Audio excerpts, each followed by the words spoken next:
When you think of long races in motorsport, you probably think of sports car racing, with the two 24-hour races of the 24 Hours of Le Mans and the 24 Hours of Daytona. But other forms of motorsport have had quite long races as well. F1 had the 2011 Canadian Grand Prix, which was over 4 hours long, and IndyCar had the race which was delayed about 70 days from start to finish. But stock car racing has had quite some long races as well.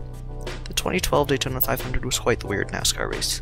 It followed up the 2011 race, in which rookie Trevor Bayne won the biggest race of the year in only a second start, so the 2012 race had to be quite eventful to follow it up, which it was, as it finished about 2 days after it should have. For some background, the generation of car that NASCAR ran in 2012 was called the Car of Tomorrow, and the dominating strategy for super speedway races, which is what the Daytona 500 is, was called tandem drafting. This was when two cars would hook up, with one being out in front giving the car behind the draft, giving it a boost of speed, and then the car in back that would draft the other car and would in turn give it a boost of speed by bumping it. For 2012, changes to the car were made to reduce the domination of tandem drafting and to open up more drafting options, such as pack drafting, which is what had dominated the super speedway races in the years prior to the introduction of the Car of Tomorrow.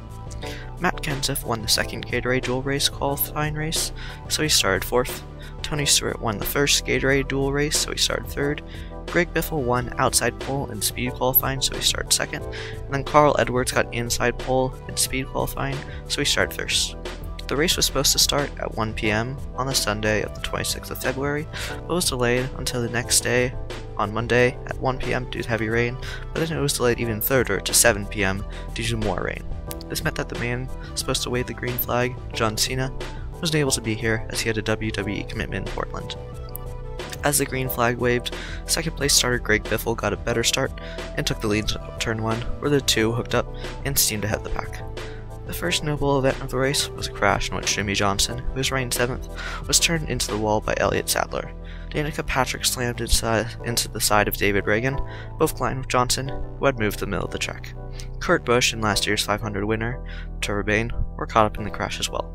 After a 5-lap caution period, Reagan Smith was in the lead by less than a car length before Greg Biffle took lead with help of Carl Edwards' tandem draft. After a yellow flag due to a spin by Ryan Newman, chaos in pit lane occurred, with pretty much all of the cars in the lead pack diving into pit road. One incident that happened was the unsecured tire of Ryan Newman hitting AJ Allmendinger's car. Denny Hamlin, who did not pit, led the race for the following laps until he was passed by Jeff Burton, who was tandem drafting with Greg Biffle. Jeff Gordon passed Biffle before a yellow flag came out due to debris, and so he pitted. Jeff Burton took the lead for the restart.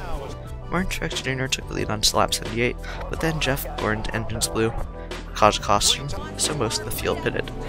For the restart, 1984 and 1996 NASCAR champion Terry Labonte, who started last, led before being passed later than a lap by Biffle. 2 laps later at lap 88, a caution came out due to Marcus Ambrose combining with Terry Labonte and coming to a stop at the side of pit lane. Biffle led the restart, but then was passed by Truex on lap 101. And Boyer triggered the next caution when he ran out of fuel, which caused many of the leaders to come to pit lane. Mark Martin led at the restart, but was then passed by Greg Biffle at the same lap with help from Denny Hamlin. Hamlin took the lead at lap 139.